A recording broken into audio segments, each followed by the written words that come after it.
हाय viewers, आज हम एक इम्पॉर्टेंट टॉपिक पे बात करने जा रहे हैं। वो है रूल 2080। 2080 रूल आखिर क्या होता है? 2080 रूल वो रूल है कि जिसे दुनिया के वो तमाम तर कामयाब तरीन लोग अपनाते हैं और ज़िंदगी में बहुत ज़्यादा कामयाबियों को जो है वो हासिल करते हैं। उसमें चाहे एलन मस्क हो, चाहे उसके अंदर जितने भी दुनिया के अमीर तरीन या कामयाब तरीन लोग हैं, वो इस रूल को अपना के न जाने कहाँ पहुंचे हुए हैं। तो रूल 2080 आखिर होता क्या है? ये वो रूल है कि जिससे हम यूँ डिस्कस करें कि 20% एफर्ट्स करके हम 80% रिजल्ट्स हासिल कर सकते हैं या सक्सेस हासिल कर सकते हैं। अगर आप एक स्टूडेंट हैं तो 20% जो हमारा सिलेबस है उसे हम अगर हम कवर करें तो हम 80% जो है वो नताइज एग्जाम्स में हासिल कर सकते हैं।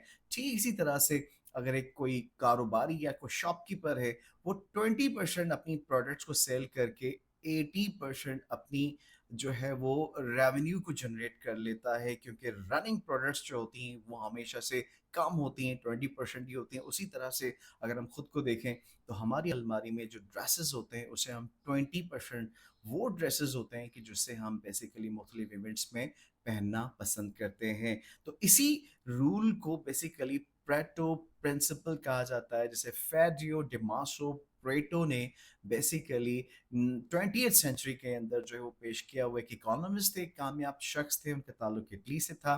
तो उन्होंने अपनी थ्योरी में इंपॉर्टेंट तरीन डिस्कशंस किए और कुछ तज्जियों के बाद पता चला कि बेसिकली 80% जो रिजल्ट्स हैं वो हमेशा से 20% जो है वो आइडियाज से या फिर एफर्ट से जनरेट किए जाते हैं।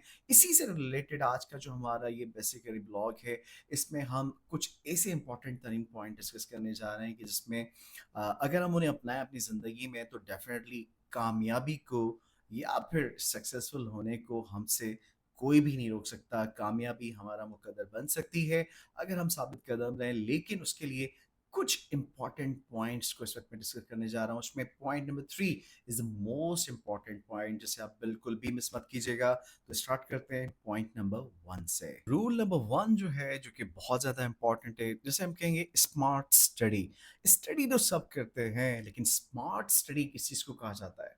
स्मार्ट स्टडी वो होती है कि जिस रूम में आप बैठे हुए हो उसका एनवायरनमेंट सारा स्मार्ट होना चाहिए।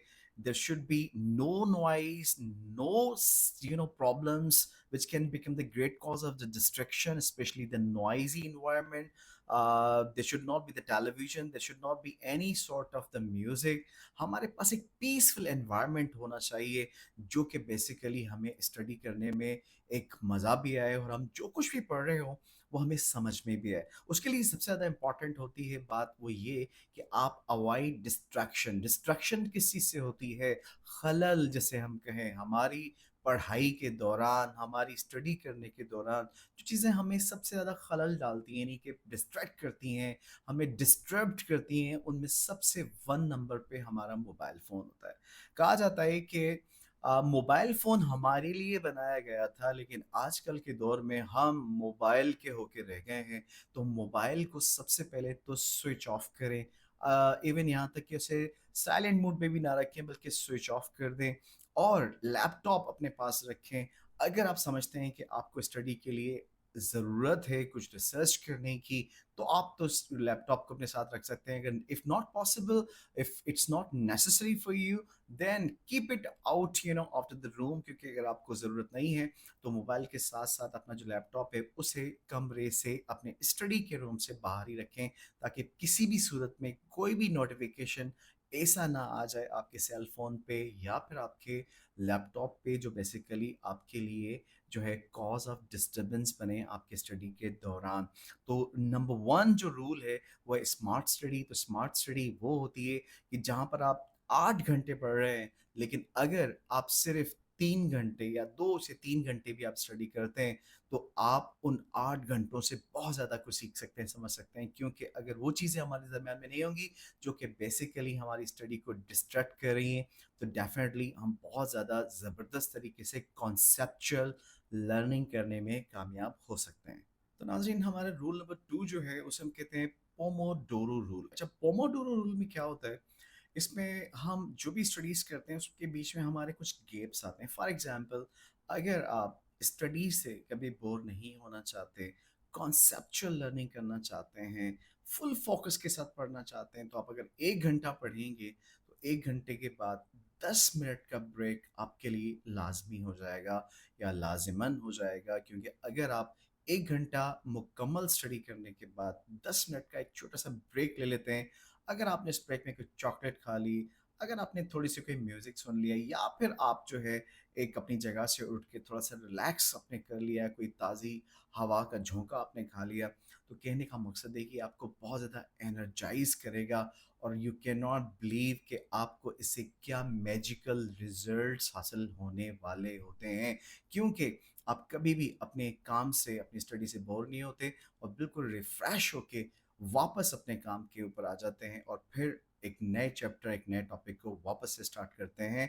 और फिर जो है उसी तरह से 1 घंटा मुकम्मल होने के बाद एक बार फिर आप जो है वो 10 मिनट का ब्रेक करेंगे, तो इसके रिजल्ट्स बहुत ज़्यादा पॉजिटिव आते हैं, जिसको हम कहते हैं पोमोडोरो रूल। जी, तो रूल नंबर 3 जो कि सबसे ज़्यादा इंपॉर्टेंट होने जा रहा है, जैसे कि हमने शुरुआत में ही अपनी वीडियो के बता दिया था कि ये वो रूल है जो कि तमाम तर जो हमारी डिस्कशन है उसका नताइज जो है वो सही तरह से हमें इसी में हासिल होंगे। तो इस रूल को हम कहते हैं पार्किंसन लॉ। पार्किंसन लॉ में क्या होता है कि हमें basically it's all about time management, हमें अपनी डेडलाइंस को सेट करना होता है, हमें प्री प्लानिंग करनी होती है। इसमें हमें ये डिस्कस करना या देखना होता है और ये डिसाइड करना होता है कि क्या पढ़ना है और क्या छोड़ना है। This is the most important point. Basically क्या होता है कि जब भी हम पढ़ने लगते हैं, हम अपने सामने बहुत सारी किताबें रख देते हैं और फिर हमें कुछ समझ में नहीं आता कि हम पढ़ें क्या। इतने सारे चैप्टर्स, इतने सारे डिफरेंट किस्म के सब्जेक्ट्स और मज़ामीन होते हैं, तो हम 5-6 घंटे किताबों के साथ तो स्पेंड कर लेते हैं, लेकिन कुछ भी सही तरीके से हम पढ़ नहीं पाते कि जिसका हमें कोई भी फ़ायदा नहीं होता, और वो सारा जो हमारा टाइम है वो हमारा इसी बात को डिसाइड करने में लग जाता है कि आखिर हम करें क्या। तो इसको हम इन्हीं पार्किंसन लॉ के अंदर हम डिसाइड करते हैं, जो कि बेसिकली हमें करना क्या है, प्री प्लानिंग और टाइम मैनेजमेंट के साथ। बेसिकली ये रूल हमें सिखाता है कि हमें क्या करना है। इस रूल से ये फायदा उठाया जा सकता है कि हमें क्या पढ़ना है, ये बात हमें पहले से ही डिसाइड कर लेनी चाहिए।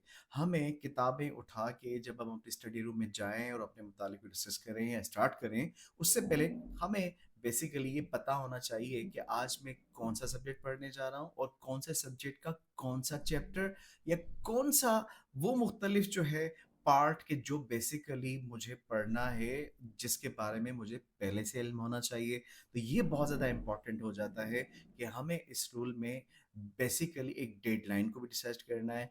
ये ना कि हमें पढ़ना क्या है, एट द सेम टाइम ये मुझे कितने वक्त में पढ़ना है और कितने टाइम के साथ मुझे इसको लेके जाना है। जैसे कि अक्सर आपने देखा होगा कि जब हम ये सोचते हैं कि मुझे ये सिलेबस 6 महीने में कंप्लीट करना है, तो उसके लिए मैं 6 महीने भी लगा देता हूँ। लेकिन अगर मैं ये डिसाइड कर लूँ कि ये सिलेबस मुझे सिर्फ 2 महीने में या 1 महीने में फिनिश करना है, तो वो टारगेट जब हम बना लेते हैं, जब उसकी डेडलाइन बना ली जाती है, तो डेफिनेटली हम उस काम को उस वक्त में करने में कामयाब भी हो जाते हैं। नॉर्मली जैसे आपने अक्सर देखा होगा कि जब हमारे पास मुख्तलिफ किस्म के बिल्स आते हैं, चाहे वो कोई भी यूटिलिटी बिल हो, इलेक्ट्रिसिटी बिल हो या फिर गैस का बिल हो, उसकी कोई भी आखिरी तारीख देख ली जाती है और फिर हम बिल्कुल ईजी ले लेते हैं कि अभी तो हमारे पास बहुत ज़्यादा वक्त है।